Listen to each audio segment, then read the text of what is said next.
Welcome guys again. आज हम इस वीडियो में कुछ हट के देखेंगे। ये कहानी है एक महान वैज्ञानिक की, जिनकी खोज ने मेडिसिन की दुनिया में एक बेंचमार्क साबित किया। और ये महान वैज्ञानिक एक बैक्टीरियोलॉजिस्ट थे, यानी कि लैब में ही काम करते थे। कहानी स्टार्ट होती है इंग्लैंड देश की लंदन सिटी से, जहाँ लैब में ज्वाइन होता है एक वैज्ञानिक एज ए बैक्टीरियोलॉजिस्ट। हालांकि इनका सपना एक सर्जन बनने का था, पर यह टेम्परेरी बेसिस पे लंदन के सेंट मैरी हॉस्पिटल में एज ए बैक्टीरियोलॉजिस्ट ज्वाइन कर लेते हैं। दिन रात एक आम इंसान की तुलना में लैब में बहुत समय गुजारा करते थे। मानो उन्हें प्यार है उसी लैब के उस ब्लैक से वर्किंग स्पेस का, जिसमें एक कोने में बंसल बर्नर होता था, कुछ स्लाइड, स्टील के रैक में पड़ी कल्चर ट्यूब्स, ग्लास की पेट्री प्लेट जिसमें बैक्टीरिया की रंग बिरंगी कॉलोनी दिखाई पड़ती थी। साथ में उनके साथ था उनका वफादार एक असिस्टेंट भी, जो कि हर वक्त लैब में उनके साथ रहता था, जो कि कभी कभी छोटी छोटी गलतियों के कारण महान वैज्ञानिक से डांट भी खा लिया करता था। और इन महान वैज्ञानिक का नाम था अलेक्जेंडर फ्लेमिंग। एक बार फ्लेमिंग रोजाना की तरह कल्चर प्लेट का परीक्षण कर रहे थे। अचानक उन्होंने देखा कि स्टेफिलोकोकस नाम के एक बैक्टीरिया वाली कल्चर प्लेट में फंगस ग्रो हो रखी है, जो कि वाइट कलर की फफूंद सी नजर आ रही थी साफ। उन्होंने देखा और वह हैरान रह गए कि उस फंगस के आसपास स्टेफ नामक बैक्टीरिया की कॉलोनी नहीं है। पहले वे थोड़ा हैरान हुए और अचानक खुश होकर कुर्सी से खड़े हो उठे। असिस्टेंट ने फ्लेमिंग की तरफ देखा और उनका मुस्कुराता हुआ चेहरा देखकर वो भी मुस्कुरा दिया। असिस्टेंट ने आज तक फ्लेमिंग को इतना खुश लैब में कभी नहीं देखा था। फ्लेमिंग ने इस फंगस का सॉल्यूशन बनाया, जिसको वे मोल्ड जूस के नाम से पुकारा करते थे। इसको फिर बहुत बार स्टेफ की अलग अलग कल्चर प्लेट में डाला और उन्होंने देखा हर वक्त हर बार वो बैक्टीरिया मर जाता है जहाँ पे वो फंगस यानी कि मोल्ड जूस को डालते थे।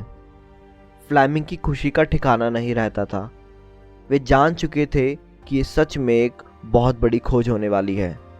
ध्यान से माइक्रोस्कोप में स्टडी करने पर उन्हें पता चला कि यह मोल्ड पेनिसिलियम फैमिली की फंगस की है और जिसका नाम पेनिसिलियम नोटाटम है। इसीलिए फ्लेमिंग ने भी उस सॉल्यूशन का नाम पेनिसिलियम रख दिया था। पर इस खोज की तो अभी स्टार्टिंग भी नहीं हुई थी। इसे इंसानों पर अभी भी परीक्षण करना बाकी था। परंतु उससे पहले फ्लेमिंग ने इनको एनिमल के ऊपर ट्राई किया। और यहाँ एक बात बहुत ध्यान देने वाली है कि हम इंसानों को जितनी भी मेडिसिन आज तक मिली है, उसमें ना जाने कितने सारे एनिमल कुर्बान हुए हैं। तो फ्लेमिंग ने भी एनिमल में इसका ट्रायल करने की सोची, जहाँ उन्हें बैक्टीरिया को चूहे के अंदर डाल दिया इंजेक्शन के थ्रू। इस प्रोसेस को इनोकुलेशन के नाम से जाना जाता है। चूहों की तबीयत अचानक धीरे धीरे खराब होने लगी। फिर फ्लेमिंग ने उन्हीं चूहों को पेनिसिलियम नाम का इंजेक्शन दिया, जिसे वो मोल्ड जूस के नाम से पुकारा करते थे। चूहे सारे एकदम ठीक हो गए। अब बारी थी इंसानों पर ट्रायल करने की। इसी बीच उन्होंने पता लगाया कि पेनिसिलियम और भी बैक्टीरिया जैसे कि स्ट्रेप्टोकोकस, घनोरिया, डिप्थीरिया आदि जानलेवा बैक्टीरिया के खिलाफ भी उतना ही काम करता है, जिसके कारण उनका उत्साह दिन पर दिन बढ़ता गया। एक दो दिन बाद वो लेबोरेटरी में इंसान पर ट्रायल करने की सोच ही रहे थे। अचानक उनकी नज़र असिस्टेंट पे पड़ी, जिसके पैरों में कुछ फोड़े फुंसी दिखाई पड़ रहे थे। उस अंग्रेज के गोरे से पैर में उस फोड़े को अचानक दूर से देखा जा सकता था। फ्लेमिंग ने परीक्षण किया उन फोड़ों का, तो पता चला कि वहाँ स्टेफ नाम का बैक्टीरिया ही है। परंतु अभी भी फ्लेमिंग को डायरेक्ट इंसानों पर परीक्षण करने में डर था कि कहीं कुछ हो ना जाए।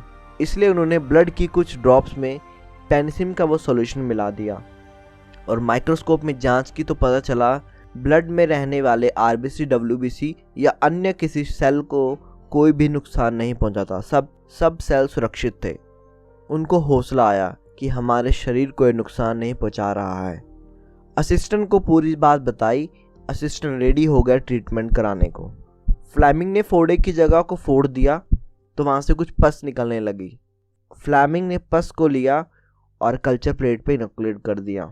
जहाँ पे बहुत सारी कल्चर कॉलोनी ग्रो कर गई। फिर उन्होंने उसी जगह को पेनिसिलिन सॉल्यूशन से साफ किया एक कॉटन की मदद से, और थोड़ी देर बाद उसी जगह से फिर परीक्षण के लिए सैंपल लिया गया और कल्चर प्लेट में ग्रो करके नेक्स्ट डे जब वो देखने आए तो वो देख के बहुत खुश हो गए। अब वहाँ बैक्टीरिया की संख्या पहले के मुकाबले बहुत कम हो चुकी थी। उस कल्चर प्लेट को देख के मानो फ्लेमिंग का खुशी का ठिकाना नहीं रहा। उन्होंने इसे उस वक्त की सबसे बड़ी मैगजीन में भी छपवाया, पर ज़्यादा रिस्पॉन्स उनको अच्छा नहीं मिला। इसका कारण था कि पेनिसिलिन सॉल्यूशन में ओनली पेनिसिलियम नहीं था, उसके साथ साथ कुछ और भी पार्टिकल उसमें आ जाते थे जो कि परीक्षण में बाधा डाल रहे थे, और ऐसे परीक्षण बहुत अच्छे तरीके से नहीं हो पाया, जिसके कारण उनको उतना सम्मान भी नहीं मिला। पर फ्लेमिंग ने कभी हार नहीं मानी।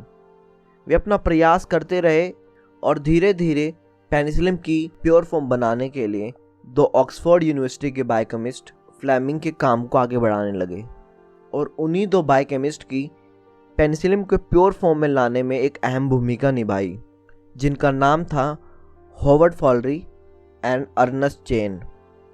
उसके बाद उन्होंने बहुत से ट्रायल किए, जैसे चूहों को बैक्टीरिया से इन्फेक्ट करवाना और उनको ग्रुप ए और ग्रुप बी में बांट देना, और बाद में ग्रुप ए के चूहों को पेनिसिलिन देना और बी ग्रुप को ना देना, जिसका सीधा सा कारण बना ए ग्रुप का बच जाना और बी ग्रुप के सारे चूहों की डेथ हो जाना। फिर उन्होंने ये एक्सपेरिमेंट एक व्यक्ति पर करने की सोची, क्योंकि वहीं से उनको सफलता की सीढ़ी मिलने वाली थी। उन्होंने एक्सपेरिमेंट एक व्यक्ति पर किया जो कि मरने वाला था इन्फेक्शन के कारण। उस व्यक्ति ने एक्सपेरिमेंट की परमिशन भी दे दी थी उन साइंटिस्टों को। हॉवर्ड और अर्नेस्ट ने पेनिसिलिन की प्योर फॉर्म को इंजेक्शन के रूप में उस व्यक्ति को दे दिया था जो कि इन्फेक्शन से बेड में जिंदगी और मौत के बीच में खेल रहा था। उसकी हालत में सुधार होने लगा। डॉक्टर सारे वहाँ अचंभित थे कि ये क्या दवा है, पर प्योर पेनिसिलिन की डोज बहुत कम थी, जिसके कारण पर्याप्त मात्रा में बैक्टीरिया के खिलाफ वो लड़ नहीं सका और वो मर गया। दोनों साइंटिस्ट बहुत ज़्यादा निराश हुए कि वो व्यक्ति बच जाता अगर हमारे पास मात्रा ज़्यादा होती। फिर उन्होंने उसी को प्योर फॉर्म बनाई और मात्रा को ज़्यादा से ज़्यादा इकट्ठा करने की सोची। फिर 1-2 एक्सपेरिमेंट और किए गए। अंत में वो एक जने की जान बचा पाने में सक्षम हुए। इधर फ्लेमिंग भी इस पर और शोध कर रहे थे, जहां उन्हें पता चला कि डिफरेंट बैक्टीरिया के ऊपर भी सेम काम कर रही है। 1928 में फ्लेमिंग ने खोज की थी पेनिसिलिन की, पर उसको इसका सम्मान नहीं मिला था अभी तक। 1945 में यानी कि 1945 में मिला उनको सम्मान, जो कि था नोबेल प्राइज। और इस तरह आविष्कार हुआ एक फर्स्ट एंटीबायोटिक का, जो कि मल्टी बैक्टीरिया के अगेंस्ट काम करती है आज भी। आज इसकी बहुत सारी अलग सिंथेटिक फॉर्म भी बनाई जाती हैं। एक इंटरेस्टिंग बात और है, इजिप्ट के लोग अपनी इन्फेक्शन को ठीक करने के लिए सड़ी गली ब्रेड को अपनी चोट वाली जगह पे लगा लिया करते थे, और वो चोट ठीक भी हो जाया करती थी। बट इसका खुलासा बाद में पता चला कि उसका ठीक होने के कारण वो सड़ी गली ब्रेड नहीं, बल्कि उसमें लगी फंगस हुआ करती थी, जो कि पेनिसिलियम थी। सो उम्मीद है वीडियो आपको पसंद आई होगी, इंटरेस्टिंग लगी होगी। ये कैसा था प्रयास, आप मुझे कमेंट में ज़रूर बताना।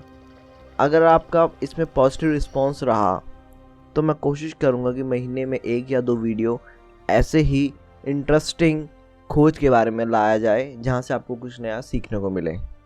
तो तब तक मैं मिलता हूँ नेक्स्ट वीडियो में। आप वीडियो को लाइक शेयर सब्सक्राइब ज़रूर कर देना।